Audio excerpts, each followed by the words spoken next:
The Apple Watch 10 is going to be the biggest update in the Apple Watch's history, and in this video, I want to talk about the all-new design that's coming, the other features that Apple's adding, and some of the breakthrough health stuff that is finally about to ship. And the name, Apple Watch X/Apple Watch 10, that's not just like something I'm saying so you clicked on the video. That's actually something that credible sources like Mark Gurman and others are already reporting. As the Apple Watch enters 10 years since it was initially announced in 2014, Apple has decided to do something special with it, just like they did something special for the 10th anniversary of the iPhone 10 in 2017. And man, to this day, I think the iPhone 10 just holds up. That was probably peak iPhone. So let's talk about what Apple is doing for the Series 10 watch. And based on everything we're hearing, I really think this watch is going to be worth the wait. The design is going to be absolutely ridiculous. For the first time in Apple Watch history, Apple is revamping the chassis, they're redesigning it, and it is going to get thinner significantly than it is now. A new design on the Apple Watch is going to make it feel so much more modern. I think it will get people excited again about the product, just as the iPhone 10 did when it got the new design. But something else the iPhone 10 got was an entirely new massive display. And you guessed it, Apple's going to be putting an all-new display that's about 5 to 10% larger than the current one on the upcoming Apple Watch Series 10. For the first time ever, Apple is going to be debuting a new type of screen tech that they have never used on another product to date, and that is micro LED. Now, I am at the point in my career where I started with LCD, and then we went to OLED,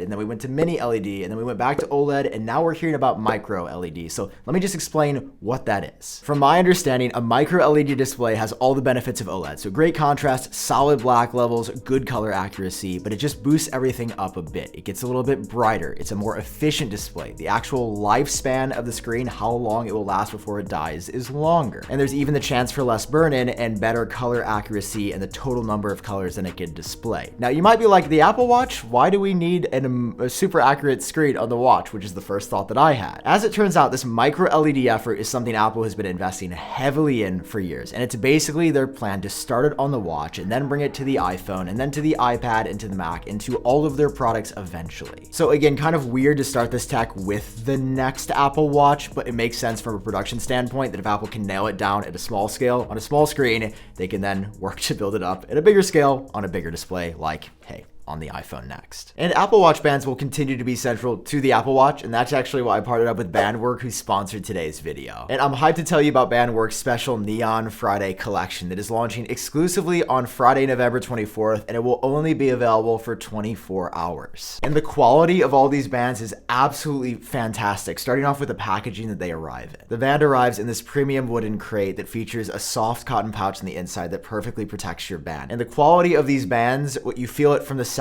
you put it on your wrist, because these are made by highly skilled artisans in Germany by hand. My favorite of this collection is the carbon gray band with the stitching on the sides, but they also have some vintage stuff as well that looks incredible. You guys got to check this out. Go down to the link down below in the description and grab one of these Neon Friday bands. This collection, it's special, and again, only available for 24 hours on Friday, November 24th.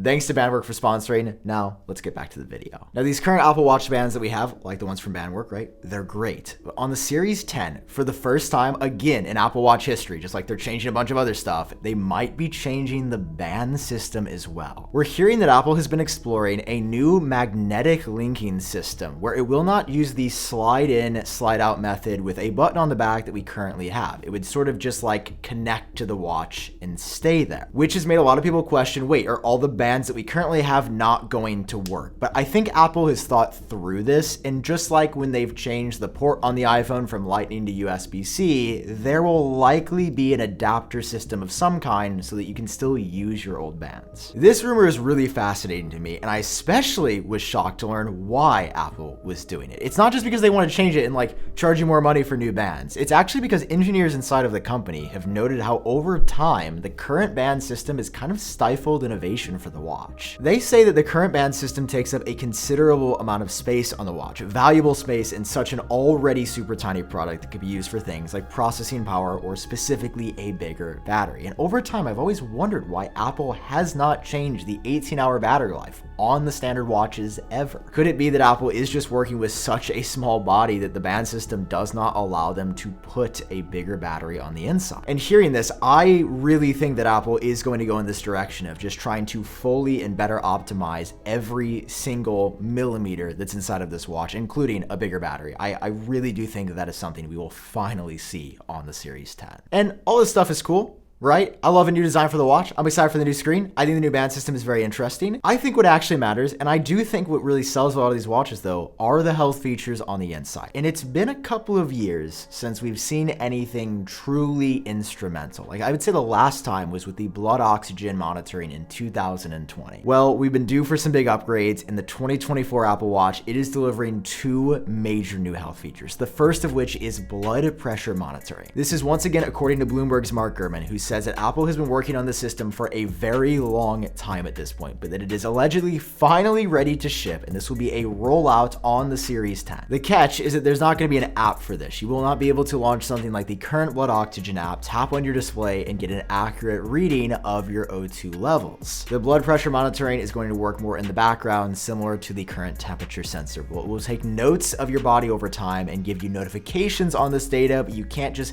get your temperature, and you won't be able to just use your watch and get your blood pressure, at least right now. They're working on that for future versions, but not in this one. Okay, then there's the second big health feature for 2024, and that is sleep apnea monitoring. This is a condition where in your sleep, you generally tend to snore a lot. It can restrict some airflow in your body, and it's not good, right? Like just like low or high blood pressure, not a good thing that you'd probably want to know about, but a lot of times you don't because you're sleeping and you don't know that this is happening, which is why this feature could be so groundbreaking. Apple once again is working on a system that will notify you based on your current breathing habits and the way your body is functioning over time. They might say, hey, we've noticed when you sleep, we hear these loud noises. We're noticing changes in your breathing. You should maybe get this checked out. So again, no app, but still going to be really helpful. And I think ultimately this is probably the safest approach for Apple. I'm greedy. I just want to be able to launch my watch and get my temperature, my blood pressure, my sleep apnea on demand. Sleep apnea was a joke. You don't like take a reading for that. Anyway, my point being, these stuff are cool. That's how I feel. Taking a step back and looking at this Apple Watch Series 10 update, you're getting an all new design, a massive display update, better battery life, and two groundbreaking health features all in the same year, which is the most innovation we have seen on the Apple Watch in a very long time. I think this is the watch that a lot of people have been waiting for. While the Ultra has satiated me for a while, I gotta be honest, like it is a big product, and the idea of this slim, crazy, sleek watch with all of these extra features, it is very tempting. I've sort of alluded to when it's coming. We're hearing in the next year, in September of 2024 at the earliest, or maybe September of 2025 at the latest. But as of right now, my bets are on 2024. I think it's gonna happen. I think it needs to happen because general interest in the Apple Watch, I do feel it's starting to plateau. I wanna hear your thoughts about everything down below. Thanks again to Bandwork for sponsoring this one. Check out for limited 24 hours, their bands and all their good stuff down below. I've been Sam, man. Hope you're doing well. I'll catch you in the next one. Peace.